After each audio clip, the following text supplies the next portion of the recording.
சொல்றான் நெல்சன் சொல்றான், அதெல்லாம் புக் மார்க் பண்ணி வச்சிருக்கேன். தேவேந்திர பழனிசாமி ஒருத்தன் சொல்லியிருக்கான், இவனுடைய கருத்து கணிப்பு அப்படின்னு ஒன்று இருக்கு. இந்த கருத்து கணிப்பெல்லாம் பார்க்கும்போது இது கருத்து கணிப்பு கிடையாது, இதெல்லாம் கருத்து திணிப்பு. உன்னுடைய ஆதரவாளர்கள், நீ காசு வாங்குற, உன்னுடைய எசமான்கள் ஜெயிக்க வேண்டும் அப்படிங்கிறதுக்காக கண்டதையும் உலரக்கூடிய பல விஷயங்களையும் கருத்து கணிப்பு அப்படிங்கிற பேர்ல மக்கள் மத்தியில போட்டு மக்கள் மண்டையை கழுவுறதுக்கு இந்த பொழப்புக்கு நீங்க வேற ஏதாவது செய்யலாம் மிஸ்டர் அப்படிங்கிற மாதிரி இருக்கு. நிறைய நெறியாளர்களையும் நிறைய இந்த மாதிரி ஊடகவியலாளர்களையும் மட்டும்தான் இந்த கேள்வி. ஏன்னா இவ்வளவு பெரிய முக்கியமான சம்பவம் நடந்திருக்கு, இதை பத்தி உங்களுக்கு ட்வீட் போடுறதுக்கு ஒரு டைம் கிடையாது. இந்த பெண் எப்படி, அந்த சிறுமி எப்படி, இந்த 8 பேர், அதுவும் அந்த கஞ்சா குடிக்கு எப்படி ஒரு முதியவரை கொண்டாங்க. ஓகே, எலெக்ஷன் டைம் தான், அதுக்காக இங்க நடக்கக்கூடிய குற்றம் கிடையாது அப்படின்னு சொல்லி நிராகரிச்சிட முடியுமா? உயிர் போயிருச்சு, அந்த பக்கமா ஒரு சிறுமியினுடைய ஒட்டுமொத்தமான நம்பிக்கையும் எதிர்காலத்தையும் சீர்குலைச்சிட்டாங்க. இதெல்லாம் பத்தி பேசாம கருத்து கணிப்பு சொல்ல வந்துட்டாங்க. எப்படி கருத்து கணிப்பு சொல்றாங்கங்கிறீங்க? திமுக 208, 210, மீதம் இருக்கும் அதிமுக ஒரு 30, 20, அப்போ 234, மீதம் இருக்கும் 2. 200க்கு மேல ஜெயிச்சிடும் திமுக, 200க்கு மேல ஜெயிச்சிடும். அப்படி ஜெயிக்கலன்னா எங்கடா போவீங்க நீங்களா?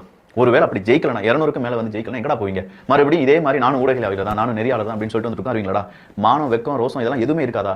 நானே சொல்றேன்டா, நான் இந்த சேனல் ஆரம்பிச்சு ஒருவேளை மாற்றம் நடக்கலன்னா இந்த சேனல் க்ளோஸ் பண்ணிடுவேன்னு சொல்றேன். இதுக்கு மேல நான் என்ன வெளிப்படையா சொல்ல முடியும்? அப்போ ஒரு கோல் இருக்கு, மக்கள் மத்தியில நல்ல விஷயங்கள் பேசப்பட வேண்டும், மக்களுக்கு நிறைய நல்ல விஷயங்கள் தெரிந்து கொள்ளப்பட வேண்டும், மக்கள் இங்க பார்க்க வேண்டிய செய்திகள் ஏராளம் இருக்கு. இதை சொல்றதுக்கு ஊடகம் இருக்கணும்னு சொன்னா இங்க இருக்கக்கூடியவனுங்க ஊதுகுழலாக மாறி மக்களை மடைமாற்றம் செய்வதற்காகவே இருக்கிறார்கள் அப்படின்னு சொல்றத மக்கள் நீங்க தான் புரிந்து கொள்ள வேண்டும். எலெக்ஷன் நாளைக்கு ஒரு நாள் மட்டும் கூலிங் பீரியட், அதன் பிறகு நீங்க ஓட்டு போட போறீங்க. அந்த ஓட்டு போடுறது இந்த மாதிரியான மாக்கான்கள் சொல்றதெல்லாம் கேட்டுட்டு ஓட்டு போடாதீங்க. உங்க மனசுக்கு என்ன தோணுதோ அதை தான் நீங்க கேட்க வேண்டும்.